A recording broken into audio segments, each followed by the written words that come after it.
Quero apresentar o nosso palestrante de hoje, o Dr. Luiz Rebarian Kignel. O Dr. Luiz, ele é advogado formado pela Faculdade de Direito da Universidade de São Paulo, sócio do escritório PLKC Advogados. No âmbito comunitário, ele foi presidente da Federação Israelita 2018-2021 e é atualmente vice-presidente da CONIB 2024-2026. Na verdade, ele não, acho que não me permitiu falar mais, mas ele fez muito mais coisas. Ele é membro do conselho da sinagoga. E se eu posso falar, acho que uma das atribuições mais difíceis que ele já teve, acho que foi ser Gabai do Beit Chabad de Itaim. Desde a minha infância eu via o Dr. Luiz lá chamando as pessoas. A gente sabe como é um trabalho também muito delicado. O assunto de hoje é o antissemitismo no Brasil, como que as lideranças comunitárias estão lidando com isso, e é importante a gente falar, porque, como eu gosto sempre de mencionar, quando a gente fala de um problema que está acontecendo com os nossos irmãos em Israel, ou com a nossa comunidade aqui, nós interiormente, no nosso coração, a gente pensa e faz uma prece para Hashem, para que as coisas se resolvam. Fazendo isso numa sinagoga traz brachá. Então, Bezrat Hashem, que a palestra de hoje traga muitas brachot para toda a comunidade, e principalmente a maior brachá, Mashiach Now. Amém. Por favor, doutor. Bom, pessoal, boa noite para todos. Acho que a maioria eu já conheço. Obrigado pelo convite do Rabino, do presidente. Deu a gente bater um papo e falar um pouco sobre os desafios da comunidade, porque realmente, após 7 de outubro, a gente tem uma nova realidade das comunidades judaicas em todo o mundo. E vamos falar um pouco sobre a nossa em São Paulo. Mas eu acho que é importante a gente primeiro entender o que é a nossa comunidade em São Paulo. Quer dizer, quem somos nós, se a gente olha os judeus mundo afora? O que a gente representa olhando os judeus mundo afora? A gente sempre, quando vai fazer uma comparação, a gente sempre busca as comunidades, Nova York, Paris, Londres, são grandes comunidades, e acho que a gente é muito pequenininho, Mas eu sempre digo para a gente ter outros olhos sobre esse assunto, sobre o que é a nossa comunidade. Nós somos, como São Paulo, a segunda maior comunidade da América Latina, após Buenos Aires, e somos a 9ª ou 10ª comunidade mundialmente falando. E o que é a nossa comunidade? Quem integra a nossa comunidade? Vou dizer para vocês um número relevante. Quando é que um judeu se identifica com a comunidade? Ele pode se identificar indo na hebraica, sendo assistido pelo Nimes e pelo Temiad, vindo na sinagoga, em atividades culturais. Mas tem uma ocasião que todos os judeus deveriam se identificar, que é com Nidrei e Neilá de Yom Kippur. Quando as sinagogas lotam. Aqui também imagino que a gente caça minhado o ano inteiro, mas o Rabino sabe que com Nidrei e Yom Kippur não precisa se preocupar que vai faltar lugar. Todas as sinagogas. Bom, nós somos em São Paulo entre 60 e 70 mil judeus. Antes da pandemia, o Departamento de Segurança Comunitária da Federação, que faz a segurança comunitária, fazia a contagem das pessoas, antes do Zoom. Então você considerava todas as sinagogas de São Paulo, das mais ortodoxas às mais reformistas. Então você tinha desde as sinagogas da Chabad, você tinha as sinagogas Sfaradim tradicionais, as grandes sinagogas, também tinha sinagogas grandes da turma conservadora e reformista. Tanto na CIP como na Shalom, também tem a sua freguesia. Todo mundo é judeu, cada um está onde se entende bem. Quando a gente somava todos os judeus e judias que foram em Kol Nidrei, ou foram na Neilá, a média nossa era de 27 mil pessoas. Quer dizer, e aí você tira, essas 27 mil, quem não está vindo? As pessoas mais velhas, que não conseguem se locomover, as pessoas eventualmente doentes, as crianças muito pequenas. Então você pode talvez tentar arredondar para dar um desconto, que tem mais 10% disso, que não dá para vir na sinagoga, mas gostariam de vir. Mas você vai chegar em 29 mil, 30 mil pessoas. Quer dizer que na noite mais importante para a gente, tem 40 mil judeus e judias que estão ou no shopping, ou no cinema, ou jantando, ou fazendo jejum, ou trabalhando, ou passeando, e não estão em uma sinagoga. Se na noite mais sagrada nossa a gente tem uma falta... Desculpe, Joe. Esse número é estimado? Não, esse número é certo até 2019. É o número certo. A gente levantava 27 mil pessoas contadas. Eu estou dando mais 10% de colher de chá das pessoas que gostariam de vir, mas não vieram. Então você tem contados 40 mil judeus e judias da comunidade que na nossa noite mais sagrada não fazem parte da comunidade. Isso é muito grave. É uma comunidade grande, mas com uma perda muito relevante. Né? Nós temos um controle hoje em dia, todas as entradas e saídas das comunidades. Quem entra, quem sai, quem vai, quem fica. Né? E a gente estima que na vida comunitária diária estão mais ou menos essas mesmas 30 mil pessoas circulando. Hebraica, entidades assistenciais, sinagogas, mas os outros 60% estão perdidos. O que é esse número? De onde vem esse número?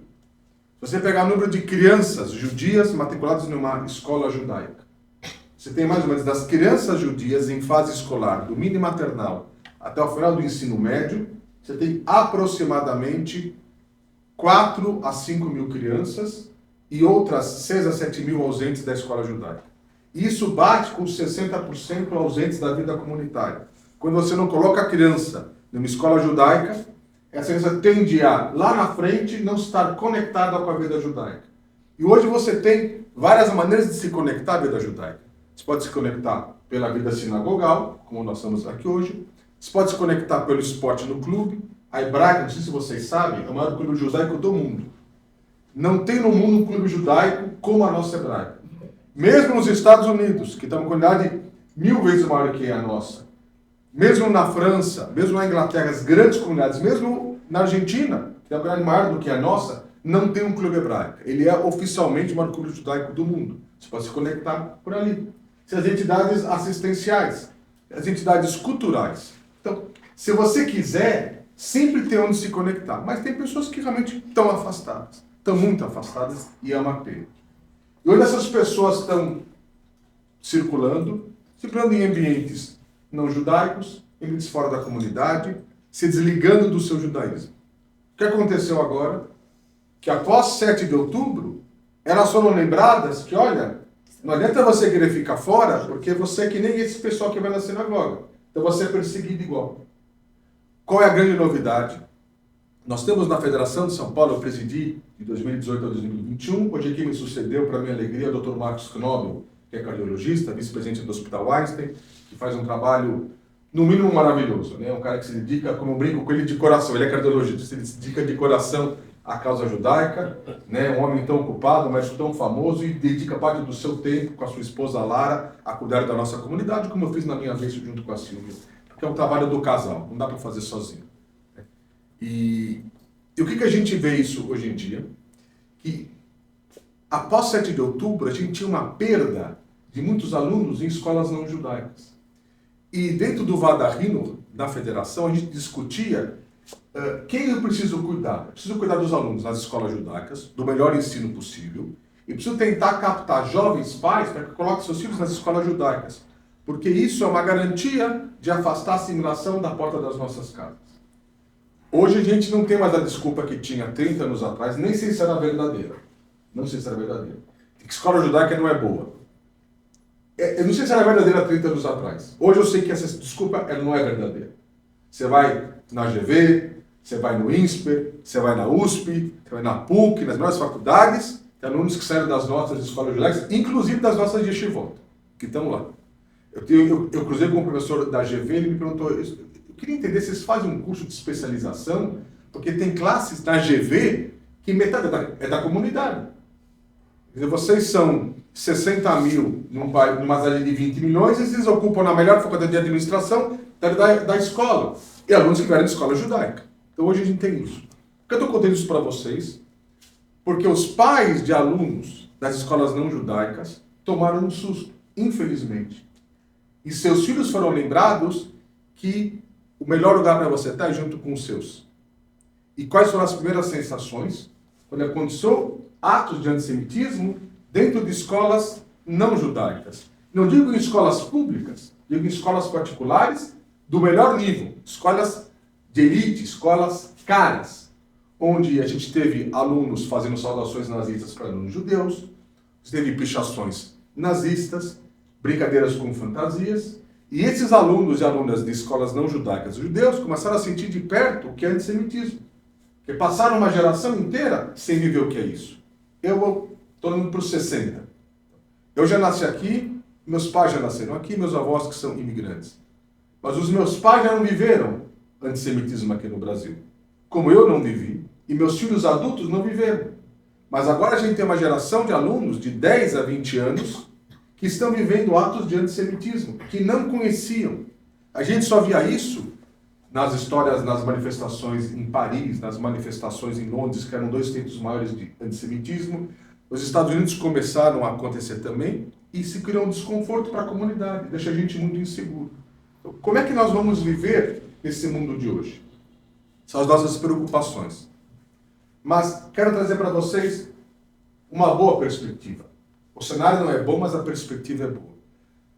O Brasil vive numa ilha de excelência. Nós temos uma diferença de outros países com as comunidades judaicas. Vou chegar para vocês. A gente não tem que sair assustado, a gente tem que sair realista. Não está aqui para assustar, mas para contar quais são os nossos desafios, quais são as soluções que a gente encontrou enquanto comunidade. Na verdade, até 7 de outubro, era uma ilha de excelência. Eu uma vez moro em Genópolis e veio uma pessoa de Londres passar Shabbat em casa e quando a gente saiu da sinagoga, eu raso lá no Rabino Belinov. Eu falei para esse meu amigo, vamos dar uma volta para ser meu bairro na hora do almoço. Né?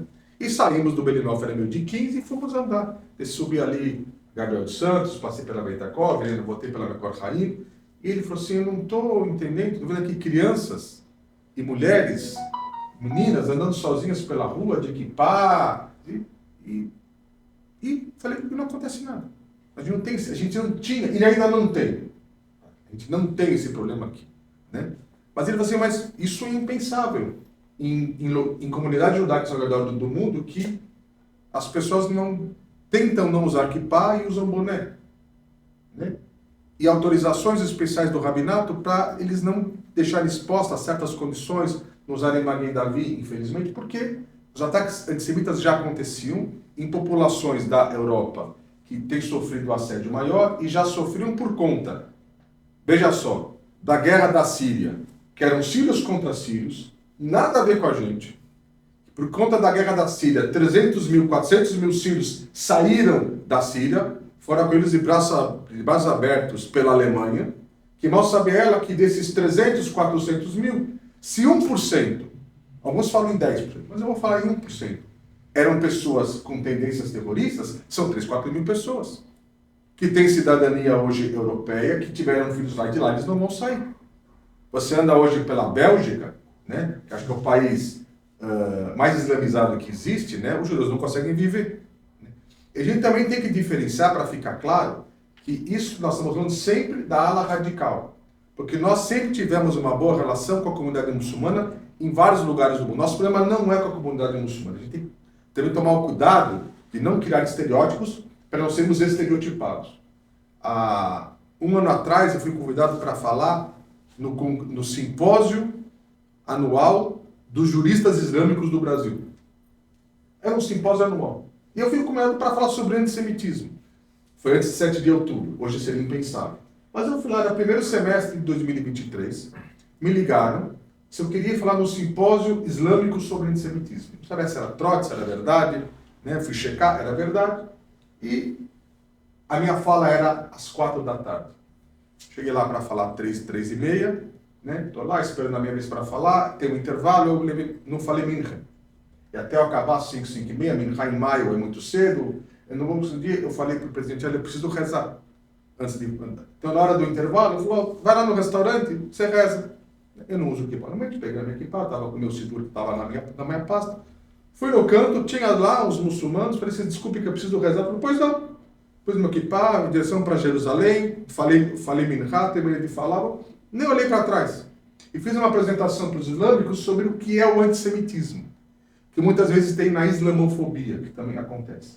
Infelizmente, por conta do 7 de outubro, há uma ala radical, né, na comunidade muçulmana, que desejamos seja a menor possível, que tem ataques antissemitas. Tem 2 níveis nesses ataques antissemitas.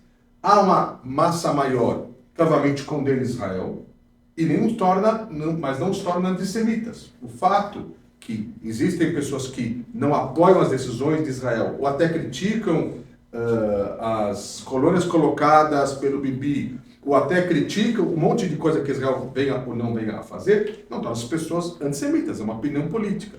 O antissemita é aquele que realmente põe em risco a tua integridade, a tua vida pessoal, a tua vida patrimonial, né, e começa a mentir, o que não aconteceu. Então a gente tem que separar desse mundo não judaico quem não gosta da gente, quem suporta a gente e quem gosta da gente. Infelizmente, os ataques de 7 de outubro trouxeram uma nova realidade e ele é muito sério. Onde nós temos uma situação boa aqui no Brasil, nós temos uma excelente parceria que é com a comunidade evangélica. A verdade é que nós vamos ter eleições municipais agora, né? Em outubro. Eu sempre digo, e daí nos procuram, a mim para ouvir um conselho, ou a federação, ou a CONIB, onde eu sou vice-presidente, os candidatos que querem sair a vereador, a deputados, eu digo, qual é a tua base eleitoral? Você quer ser candidato? Qual é a tua base eleitoral?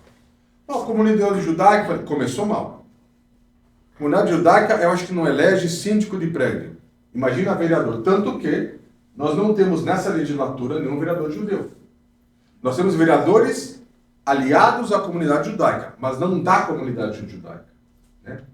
A própria movimentação que nós tivemos agora ontem, haveria um manifesto do Hamas, pró-Hamas do PT na Câmara Municipal, foi a vereadora Cris Monteiro que levantou bandeira e Milton Leite, que é presidente da Câmara, que é nosso amigo, interrompeu essa manifestação. Idealmente, seria muito bom termos pessoas da comunidade para terem um olhar judaico. Mas essas pessoas que saem candidatas têm que saber que a sua base eleitoral complementar é a comunidade. Olha, eu sou da Zona Sul, eu sou dos médicos, eu sou dos arquitetos, eu sou da polícia e complementarmente eu tenho voto da comunidade judaica. Mas se eu começo só pela comunidade para buscar votos, eu acho que você não será eleito. É o que tem acontecido. Tivemos excelentes representantes. Tivemos recentemente como deputado estadual o Eniose Cuquier, que foi um deputado estadual maravilhoso, né? Saiu deputado federal, pena que não ganhou, né? Mas a sua base eleitoral não era a comunidade judaica. Ele é um professor, né? Teve uma votação enorme dos seus alunos, tomara que ele possa voltar até essa votação. Temos no Senado, falando em Jacques, temos no Senado Jacques Wagner, que é senador da velha guarda do PT, né? A relação com o PT não é uma relação simples, né? Mas o Jacques Wagner, eu preciso dizer para vocês, estive com ele algumas vezes, ele nunca negou a sua condição judaica. Isso eu preciso dizer para vocês. Na sala dele tem Mezuzá, na dele tem Menorá, conhece Israel, a filha dele teve um tempo em Israel, ele nunca negou a sua condição de judeu. A questão é que é um direito dele, né? Ele tem uma visão política do PT. Então hoje há um embate, há um debate sobre esse assunto, há um desafio, né? Mas hoje isso pode acontecer. Mas nós temos vários simpatizantes, né, da comunidade ligados aos órgãos municipal, estadual e federal, e também se tivéssemos candidatos da comunidade, mais ou menos centenas, a gente tem uma representação muito boa nessas três esferas. Mas voltando à questão da comunidade evangélica, que acho que é extremamente relevante, a evangélica, ela é muito ligada à comunidade judaica. E é interessante, porque, sabem, nós temos na comunidade judaica, vocês que veem aí as postagens, né, porque hoje qualquer um tem plateia, né? Antes você precisava ter um artigo de jornal, hoje não, você faz postagem pelo WhatsApp, entre um grupo com 50 pessoas, né? Você é um participante de um grupo com 50 pessoas, você vai lá começar a postar e 49 estão te ouvindo. Dentro do grupo de 300 pessoas, né? Grupo do clube. Você está lá, começa a postar e as pessoas, outros 200, na verdade, vão ter que ler o que você está falando. Então hoje todo mundo quer falar sobre tudo. É complicado, né?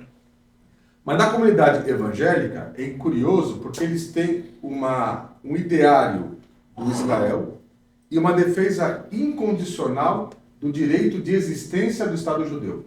Isso é uma coisa que eles não discutem. Então, realmente, em várias situações, nós nos socorremos da comunidade evangélica, que sim fazem a nossa defesa nas três esferas do poder legislativo, municipal, estadual e federal. E eles são realmente guardiões para a gente. Realmente a gente tem que entender que hoje, no pós-guerra 7 de outubro, eles têm sido aliados muito fortes para nós, aliados muito fiéis. Às vezes até, eu brinco, mais fiéis que gente da comunidade. Porque eles não têm um olhar politizado, eles não, tem que defender Israel, tem que defender Israel. Aqui na comunidade tem que defender Israel, mas eu não gosto desse. Tem que defender Israel, mas eu não gosto daquele. Começa por um monte de coisa no meio da bagunça. Então, os evangélicos realmente dão um grande apoio para a gente. Foram recebidos agora, são várias vertentes, né? Foram recebidos agora pelo presidente Isaac Herzog, faz um mês atrás, o bispo Hernandes e a bispa Sônia, que apresentou uma área importante dos evangélicos, foram lá. E a nossa é uma convivência salutar, respeitadas as diferenças. Nós não vamos ao templo deles, embora eles gostem de vir na sinagoga, a gente tem que respeitar, né? Sabemos as diferenças, respeitamos, mas realmente hoje em dia são parceiros fundamentais que dão uma tranquilidade para a comunidade judaica. Esse evento recente de tentativa de rompimento das relações com o Estado de Israel, que se movimentou o governo recentemente, digo a vocês, não fossem os evangélicos, talvez fosse outra solução. Eles têm uma base parlamentar no Congresso muito forte, né? E o governo não quer se dispor com uma base parlamentar e tira o time de campo, eles fazem as nossas vezes e dão uma protegida. Nós temos essa relação muito importante com eles.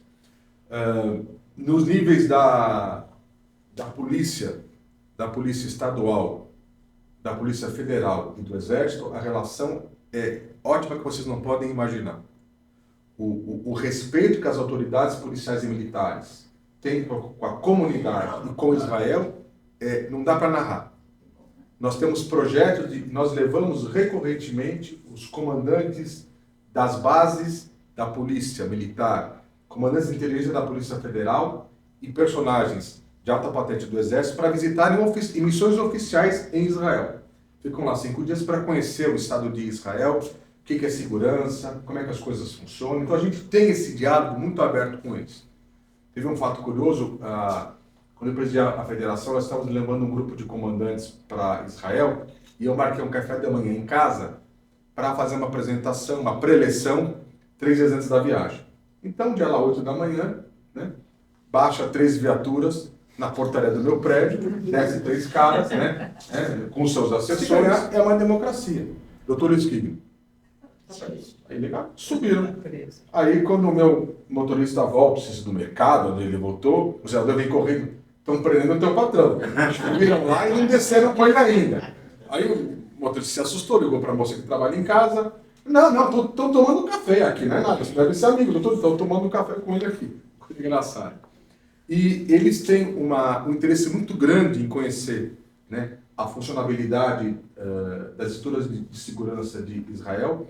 E nesse evento recente, desse último que tentou entrar aqui no Brasil, agora faz 48 horas atrás, né, foi um ato da Polícia Federal.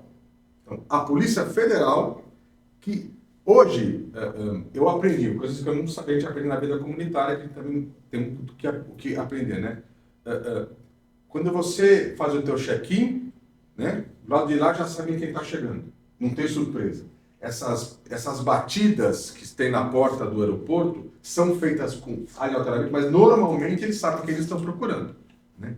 Então eles receberam uma informação da Interpol que tal pessoa comprou uma passagem, já sabiam, antes ele embarcar, que tal pessoa comprou uma passagem. Quem é essa pessoa? Era o porta-voz do Hamas em Londres, que morava na Malásia e veio para São Paulo com a esposa, 2 crianças de 5 anos e a mulher grávida de 7 meses.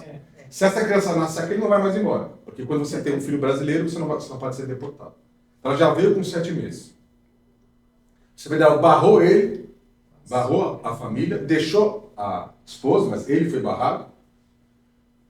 O PT entrou com uma representação, foi para a Justiça Federal. A Justiça Federal entendeu que era caso de deportação e fez a deportação. Fez a deportação. Da mulher também? Toda a família. No primeiro momento, não. No primeiro momento, não. Né?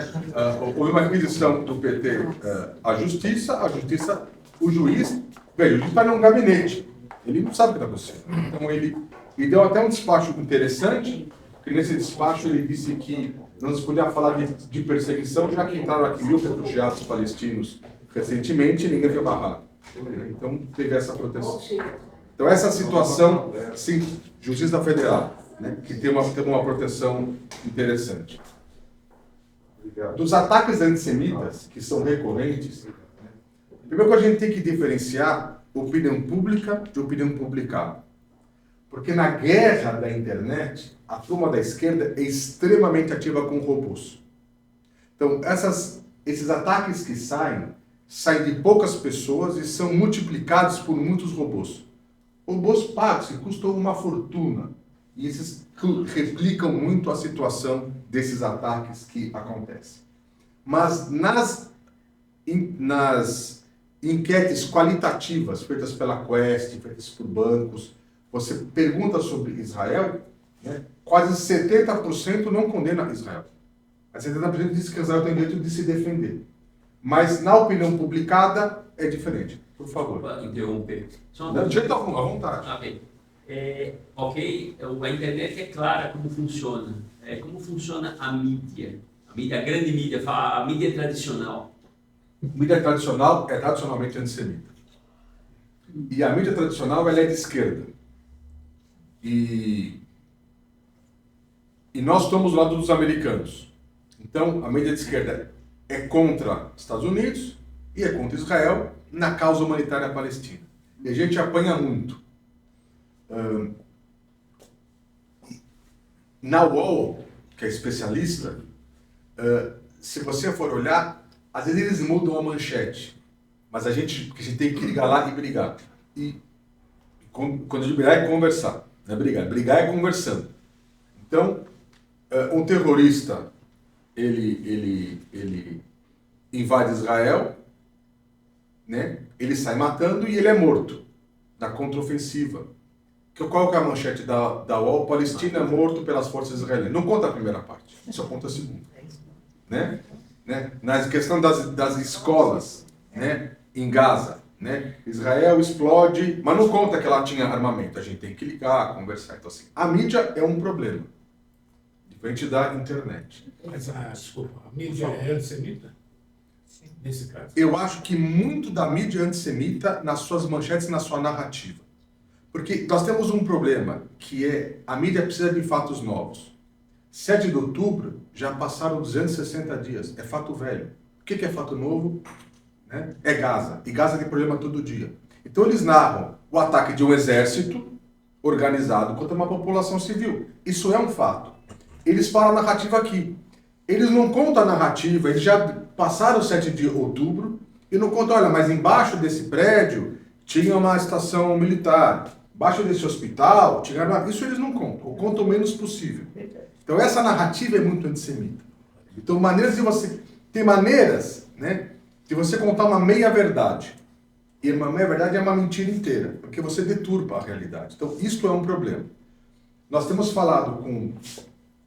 visitado, e quando eu digo nós, é para dizer que não sou eu, tá? Digo a liderança, que é CONIB, que o Cláudio Rotenberg é o nosso presidente, eu sou vice dele, federação que o Marcos Camabou é o presidente, eu sou mais uma engrenagem.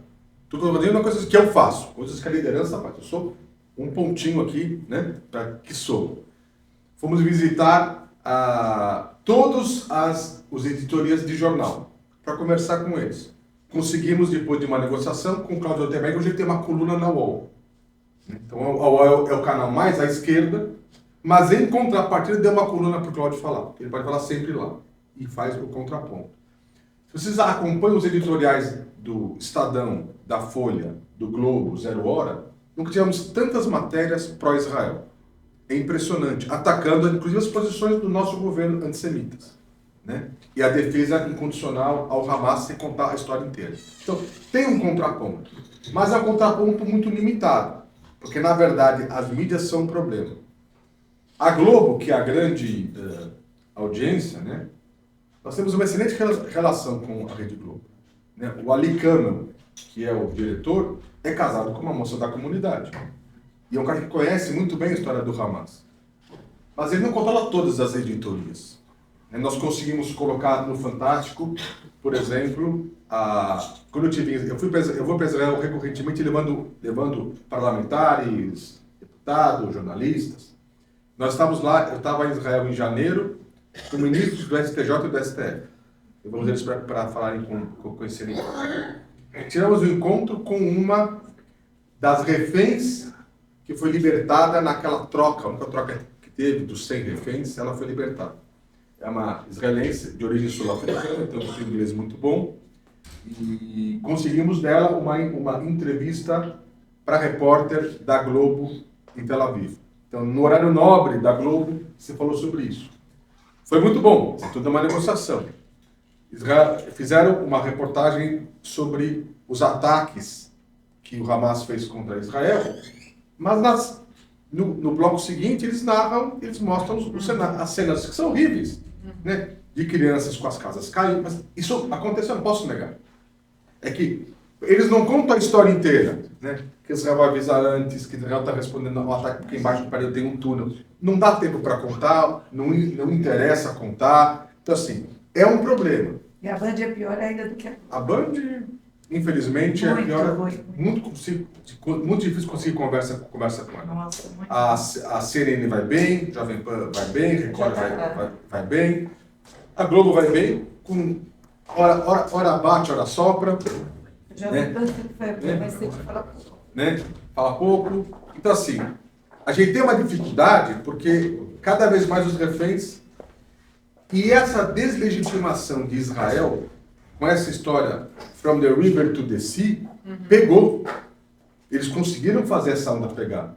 Né? Quer dizer, que do rio até outra ponta, é tudo Palestina. E eles não entendem que essa alegação não é a construção de dois estados. Um estado judeu e um estado palestino. É um estado palestino. Mas eles também não... A gente fala em dois estados. Hoje em Israel, eu tive já em Israel 2 vezes pós-guerra. Né? Tive uma vez com um grupo, tive uma vez com a minha esposa, passeando com liderança comunitária.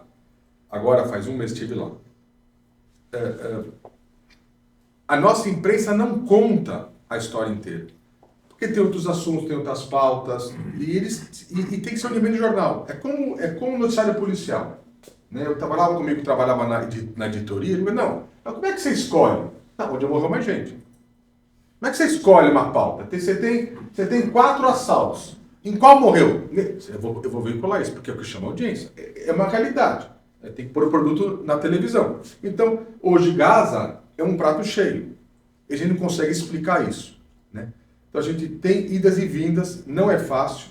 Né? E nós temos um jurídico, né, da CUNIB e da Federação, que é formado por 70 voluntários. Tem 70 advogados da comunidade que atuam pro bono, né, em defesas da comunidade. São liderados pelo nosso querido Daniel Bialski, que é unanimidade comunitária, uma pessoa que dedica todo o seu tempo para a vida comunitária na causa do Hamas. Né? Tem um belíssimo escritório e hoje ele é assessor do Cláudio na presidência. Ele era o vice-presidente, pois ele não quis ficar, eu entrei, mas ele continua conosco.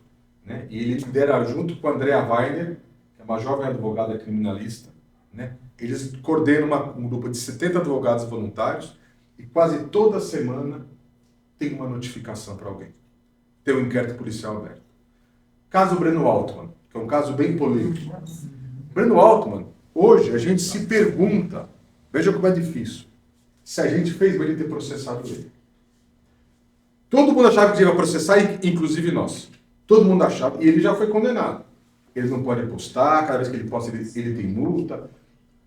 Nós somos vitoriosos, tá? Mas hoje, olhando o resultado, nós nos questionamos se nós que também quisermos processá-lo, devemos ter feito isso. Porque nós tornamos ele um popstar. Breno Altman era um Zé Mané. Um Zé Mané. Que só quem dava a bola era a gente, quando ele atacava a gente. Não tinha seguidores, não era conhecido. Mas, né, você conhece a Rua Judaica. O cara faz uma postagem super antissemita em todos os grupos judaicos, né? Da sinagoga, do grupo Debrac, dos amigos do maternal, dos amigos não sei o que, da turma da sauna, todo mundo postando Breno Altman e a gente na liderança apanhando. Como é que vocês não processam? Como é que vocês não processam? Vocês também não... Tá bom, vamos processar. Eu acho, hoje olhando, não sei se foi a melhor medida. Mas na época, era a única que tinha, era uma unanimidade processado. Ele merecia ser processado e ele vai ser condenado. De outro lado, ele virou um popstar. Ele vai em entrevistas, ele vai na televisão, coisa que ele não ia. Entrevista, vai na televisão, o PT abraçou ele. Vocês reconheceram ele. Demos um palco para ele. Então, hoje, tem pessoas que nem ele que nos atacam. A gente fazendo. Eu vou fazer. Qual a primeira pergunta? A gente tem um cara que fala assim: morte aos judeus. Quantos seguidores ele tem? 500? Esquece. Porque senão você promove o cara. Ah, e por que a Unib não divulga? Porque a Unib tem uma página no Instagram que tem 100 mil seguidores. Então 100 mil pessoas vão ler que esse cara existe. E 100 mil pessoas vão começar a falar mal dele e vão replicar o que ele fez e ele se torna uma pessoa pública. Assim foi Breno Alto. Então, tem muito trabalho comunitário que a gente tem que fazer e não pode aparecer. Muito trabalho de bastidores. Tem muita conversa. E tem que conversar. O Itzhak Rabin tinha uma história com o Rabin muito curiosa. Eu sempre conto essa história. O Rabin dizia o seguinte: quando ele foi assinar um acordo com os palestinos, atrás, ele foi muito questionado. Por que você fez acordo com os palestinos? Ele deu a seguinte resposta. Ele disse o seguinte: eu queria muito fazer um acordo de paz com os belgas. Eles fazem chocolates maravilhosos, eles falam francês, gente elegante, mas os belgas não brigam comigo. Então não dá para fazer acordo de paz com eles. Acordo de paz faz com o inimigo. Eu tenho que fazer com esses caras. Esses você tem que fazer. Se tem que fazer, se não tem que fazer, se tem que entregar sul, norte, eu não estou opinando. Ou seja, isso é uma coisa de cada um. Né? E eu não gosto de opinar sobre política israelense, pessoalmente, não gosto de opinar, porque meus filhos estão dormindo em casa e não estão em Gaza. Eu sempre digo, meus filhos em casa, eu não opino. Meus filhos em Gaza, eu não opino. Então, eu realmente, sobre política israelense, se a Bíblia está certa, se a Bíblia está errada, eu não sei. Meus filhos não estão lá, é muito fácil a gente falar daqui. Nós temos as melhores soluções na vida dos outros, né? Então, eu acho que sobre a guerra, né? Eu acho que a Bíblia está desgastada, mas é uma democracia, deixa a sociedade israelense resolver. Se vai ter eleições, se não vai ter eleições. Agora teve uma decisão do Supremo Tribunal Federal anteontem, que os Haredim têm que ir para o exército, tem que ir, eu não sei. Não sei quem que eu sou para dizer. Com os meus, o que eu sei dos meus amigos que moram em Israel, que muitos religiosos fazem regularmente exército. Quer dizer, quem não faz é uma minoria pequena, né? Pequena. Não é que os religiosos não fazem. Também tem que explicar. O que é que os religiosos não fazem? É uma minoria ultra-ortodoxa, não ortodoxa, ultra-ortodoxa, que não faz exército. Então, essa minoria é um problema. Mas Israel tem que resolver. É uma democracia. Tem que ver como é que faz. Portas de casa para dentro, comunitariamente falando, nós temos divisões muito complexas aqui na comunidade judaica que surgiram após a eleição de 2018. Porque na eleição de 2018, na polarização direita-esquerda, que acho que era Bolsonaro contra, acho que era o Haddad, era o Haddad, né? Nessa divisão,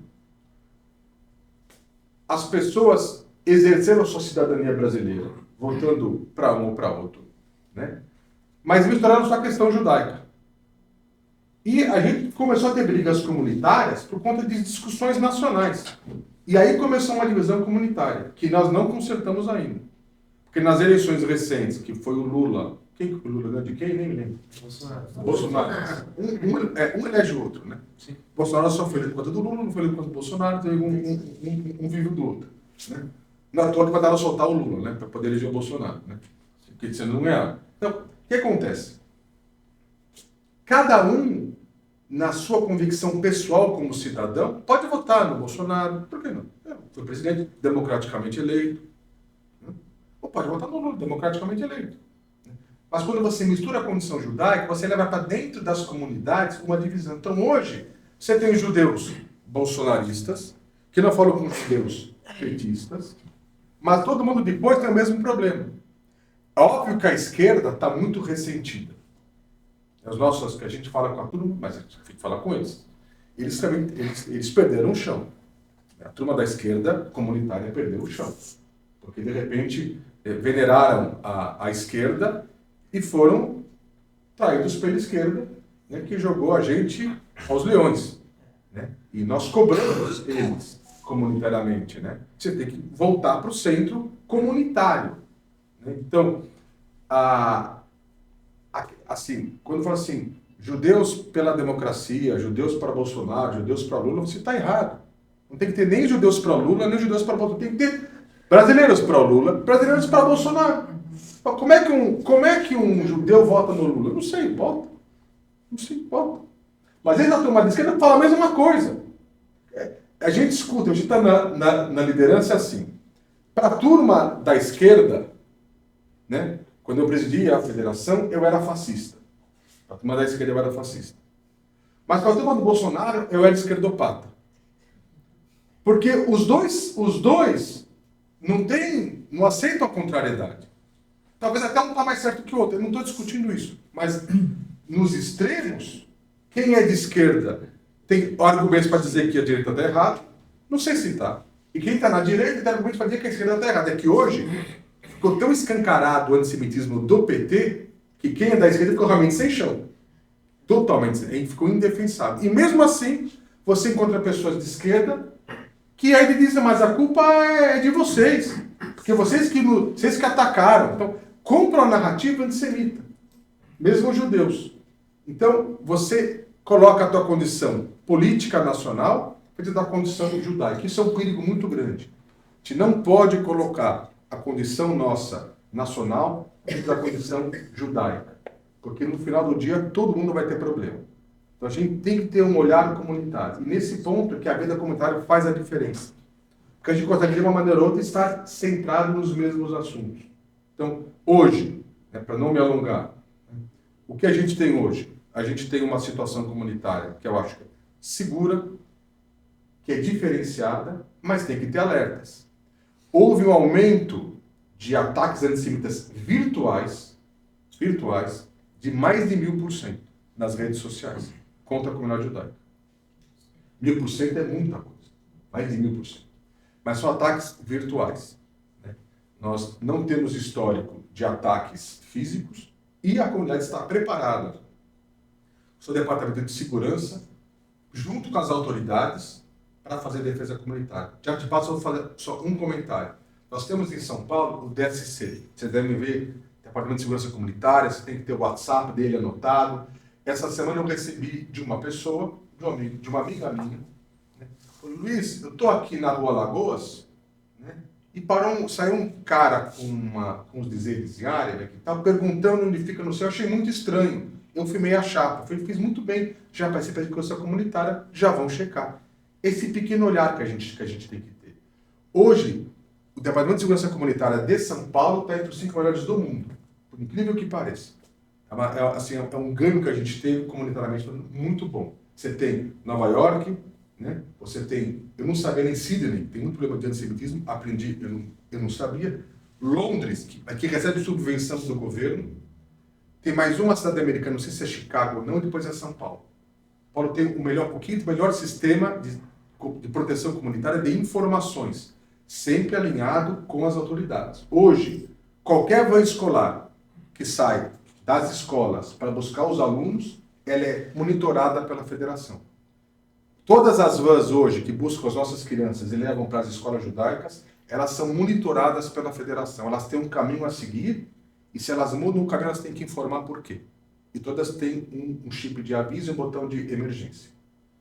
Então a gente tem uma proteção comunitária. A gente tem uma proteção comunitária nos bairros, das pessoas ajudando, mas sempre é uma proteção no nível de baixo. Quem faz a defesa são as autoridades.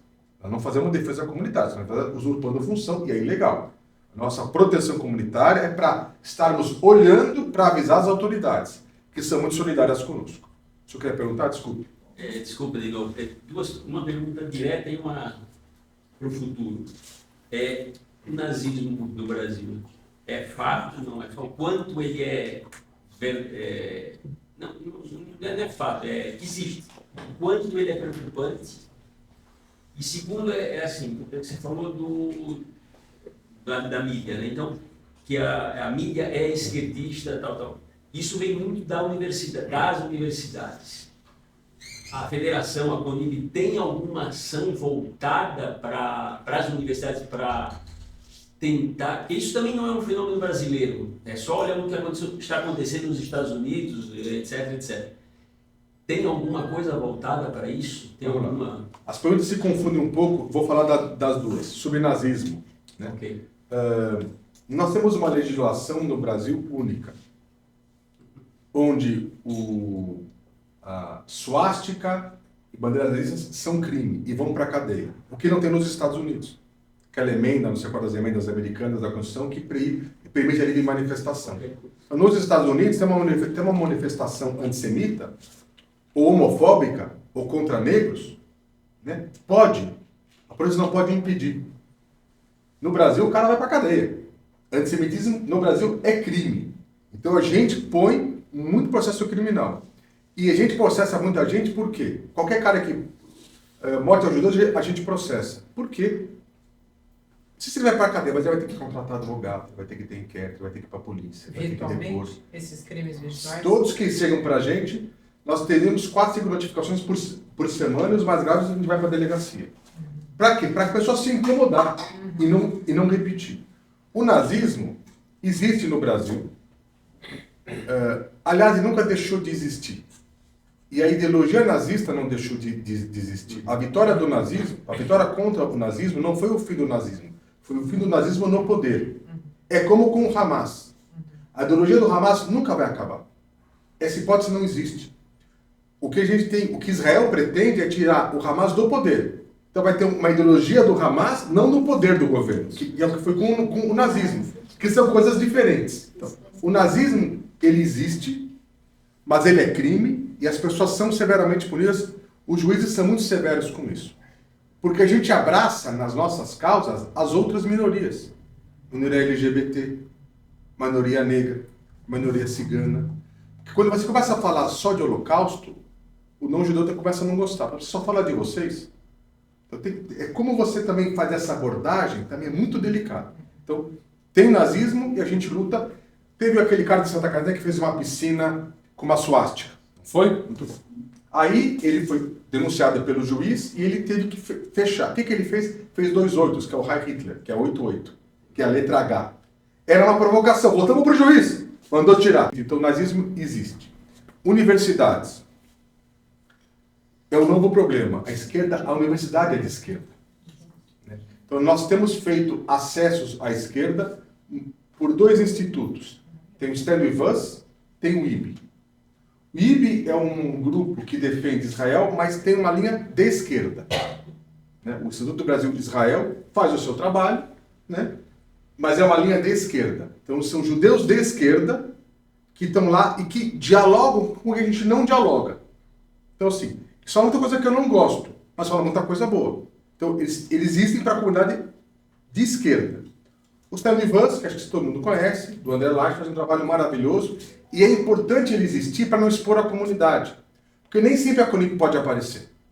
Entendeu? Porque você, quando a CONIB aparece, é toda a comunidade judaica aparecendo. Nem sempre interessa. Então, o Stanley Vaz, ele aparece sozinho. Entendeu? Então, tem todos uns acertos de bastidores para ter o melhor interlocutor. Isso tudo tem que ser pensado. Às vezes, na emergência, não dá para pensar em tudo. A própria retirada do embaixador, não ia terminar as relações com Israel. Talvez o PT desejasse, mas quem está no governo já sabe que não dá para terminar por N razões. Não só pelos evangélicos, as questões econômicas, as questões comerciais, as questões... não vão tirar. Mas é um desgaste, nós vamos ficar sem ter embaixador lá. Eu estive lá com o número 2 da embaixada, porque o embaixador voltou e agora já está em Genebra. Número 2 mora lá, ele está muito feliz, mas ele é o número 2, não é embaixador. Então, downgrade. Então, tem que pensar um pouco como fazer isso. Não é fácil. Muitos desafios. Israel. Quando eu presidia a federação, eu chamei para compor a diretoria, tem todas as linhas. Então, tinha gente da direita, centro, esquerda e também da comunitária, gente ortodoxa, gente reformista, direitos, todo mundo. Primeira, segunda reunião, eu falei para eles, acho que eu errei, porque era uma bagunça isso aqui. Mas depois as pessoas se conheceram. Depois foi muito bom. Mas eu dizia assim, para todos, única regra da nossa diretoria, só tem uma regra, tudo o resto pode. Não se fala mal de Israel. Não é que Israel acerta sempre. Não é isso, porque Israel erra. Mas quando errar, tem muita gente para falar mal. Muita gente fala mal. Porque Israel erra, ódio que erra. Mas a gente tem que falar bem e defender Israel. Quando Israel erra, você deixa que os outros falam. Né? E isso é um problema, porque a comunidade ainda segue dividida com a guerra agora, pró-Bibi, anti-Bibi, do Bibi. Eu falei, eu não sei opinar, eu não estou lá. Entendeu? E é um país que está machucado. Né? E uma coisa muito interessante agora, que eu estava com a minha esposa lá, já tinham me falado isso, não tinha dado atenção. As pessoas ficam muito felizes. Então você vai, nós somos pelo presidente, fomos no Knesset, fomos no Supremo Tribunal, você está falando com uma turma, então as pessoas agradecem que você foi, mas você vai na rua, eu estava no hotel, 40% de ocupação. Né? Não dá para ver 40% de ocupação num país que tem turismo como uma fonte de renda. Hoje de ocupação. Você anda na rua, eu estava com a minha esposa andando, você comprar um bagel ali. Aí veio você falando, de onde você é? O que você está fazendo aqui? Não, viemos passear, se solidarizar com Israel. Todos, você anda na rua, as pessoas te agradecem. Você está na praia passeando, de onde você é? Estou andando com a minha esposa na praia. Estava na entrada, passeando, indo pela praia, andando com ela, né? E conversando, tal, parou uma bola aqui de uma criança, eu fui devolver, obrigado, falei em inglês, né? Não, saiu do Brasil. Você está aqui? Posso te abraçar? Nem sei quem é o cara. Ninguém é o cara. Os israelenses precisam da nossa presença. Aonde você vai? Nos restaurantes, se não marcar o lugar, você não senta. E os garçons, e as pessoas, e o motorista de táxi que te leva do aeroporto para o hotel, de onde o senhor é, que bom que o senhor veio. Eu escutava, achava que era... Não, o povo de Israel precisa da nossa solidariedade. Nem todo mundo pode ir para Israel. Como é que você faz daqui? É postagem positiva, é defesa positiva, né? É entender que Israel tem o direito de se defender e é uma guerra de defesa, não é uma guerra de ataque. Né? Estamos falando para poucos, mas é nossa função, como judeus brasileiros, é essa, entender que o PT não é o Brasil. Tem eleições, se ganhar de novo, ganhar. O Brasil não é um país antissemita, mas é um país que eu acho que, para mim, ele é pró-Israel. Né? Na sua camada maior da população, é muito bom para a gente viver. Muito bom para a gente ver, comparado em outros lugares, né, que a gente tem. Agora, no momento, a gente tem um governo que realmente não simpatiza com a gente, não faz questão de simpatizar com a gente, deixa passar fake news e dói muito para a gente. Mas aí tem eleições, é uma democracia. Se ganhar de novo, é democracia. Então, assim, moral da história, para não prolongar demais vocês, né?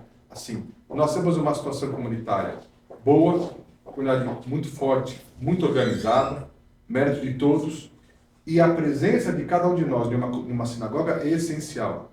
Não tem vinculação comunitária sem vida sinagogal. Não dá para ter. Né? Isso, graças a Deus, o Rabat, com o nosso rabino e a Shler Dorebe, isso é o que... O Beit Rabat, ele salvou São Paulo. Não é que ele mudou, ele salvou São Paulo.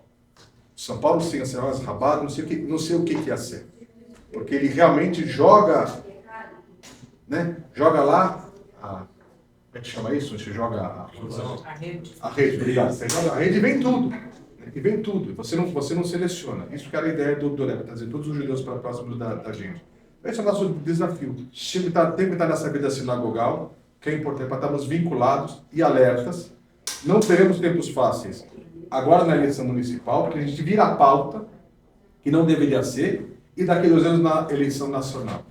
Porque não adianta. No Jews, no news. É assim que se fala. No Jews, no news. Né? Os sírios mataram 450 mil de irmãos sírios. Guerras no Sudão, guerras na África Central. Ninguém está nem aí. Mas esta é a sina.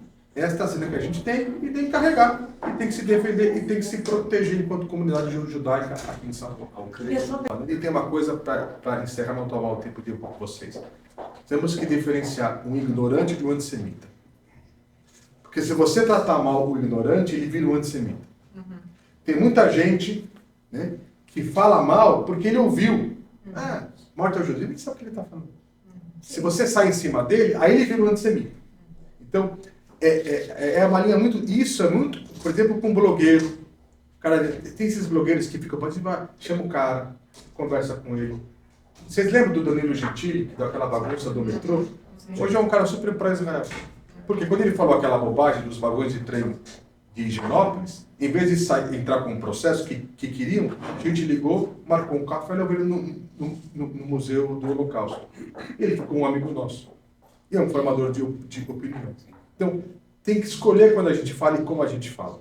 E não dá para entregar tudo.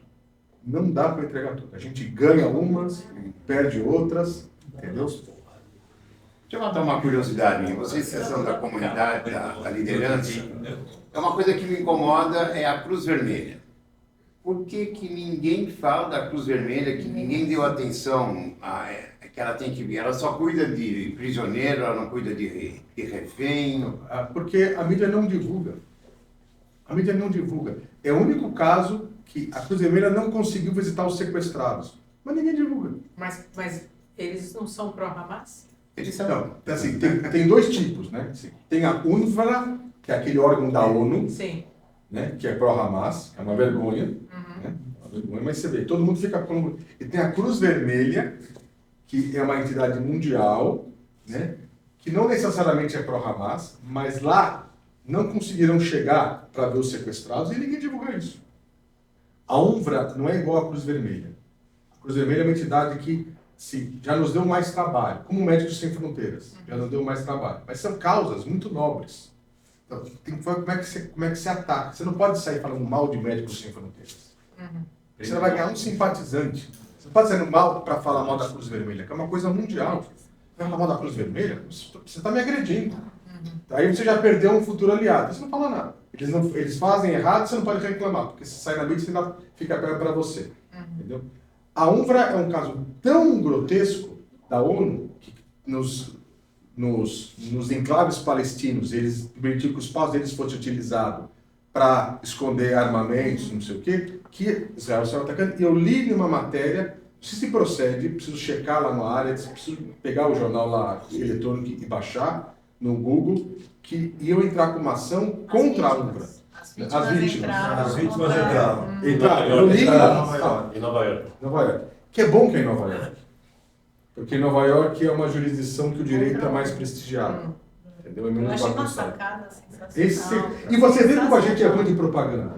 Nós fomos levados para o Tribunal Penal Internacional. Como é que a gente não entrou depois de 7 de outubro contra os palestinos? É fácil falar, engenheiro de obra feita, né? É fácil falar depois, né? Mas assim, como é que ninguém pensou, né? De quando, depois do 7 de outubro, ir no Tribunal Penal Internacional e denunciar o Sinwar, estava todo mundo a nosso favor.